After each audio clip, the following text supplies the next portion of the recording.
ए नवीन बाबुर शासन कला सबके दीवाना, नवीन बाबुर शासन कला सबके दीवाना। गली के गली उड़ला देखो शंख चिनर बाना, ए गागा के बजला देखो बिजली दलर गाना। सुन रे नाना कथा मोर सुन भाई ना, जन्म ठानु मोला जाए कला योजना। तार नियम के तार नीति के झुरे जमाना, झुरे जमाना। ए नवीन बाबुर शासन कला सबके दीवाना, ए नवीन बाबुर शासन कला सबके दीवाना। गली के गली उड़ला देखो शंख चिन्हर बाना, अरे गागा के बजला देखो बिजली दलर गाना।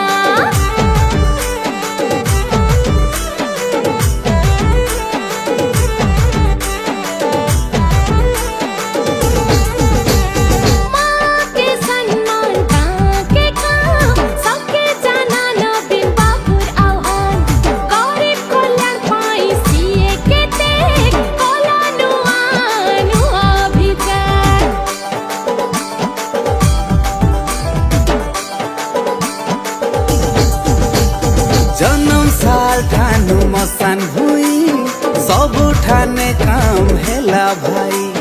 पिला बुढ़ा चासी मजूरिया, नियम कला बाबू सबुर पाई।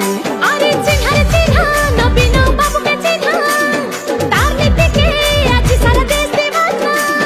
रखला देखो उड़ला देखो विजय बाना, तार विजय बाना। ए नवीन बाबुर शासन कला सबके दीवाना, ए नवीन बाबुर शासन कला सबके दीवाना। गली के गली उड़ला देखो शंख चिनर बाना, अरे गागा के बजला देखो बिजली दलर गाना। गाँ के गाँ रास्ता घाट हेला, पानी समस्या दूर हेला। खुशी मजार दिन खेती गला, घरे घरे बिजली जली गला।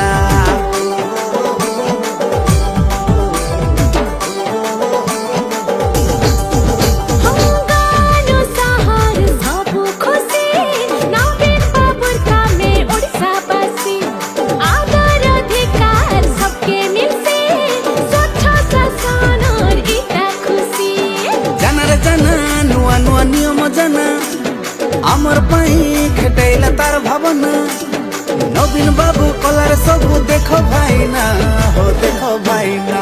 हाँ नवीन बाबुर शासन कला सबके दीवाना, अरे नवीन बाबुर शासन कला सबके दीवाना। गली के गली उड़ला देखो शंख चिन्हर बाना, अरे गागा के बजला देखो बिजली दलर गाना। गली के गली उड़ला देखो शंख चिन्हर बाना, गागा के बजला देखो बिजली दलर